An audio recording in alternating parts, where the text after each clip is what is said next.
111-এ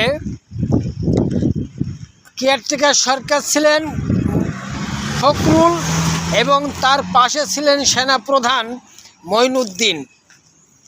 রাজনৈতিক দলগুলো এত হ্যাডাম দেখাতে পারেনি।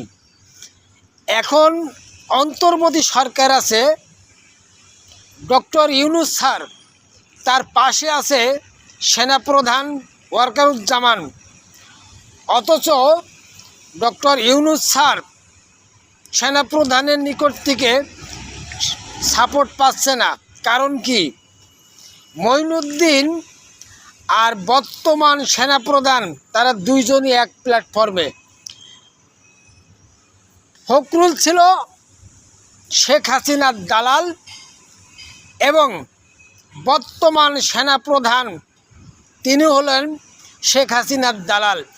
এই জন্য ফখরুলকে সাপোর্ট করেছিল মঈনুদ্দিন সেনাপ্রধান, আর ডক্টর ইউনূসকে সাপোর্ট করছে না বর্তমান সেনাপ্রধান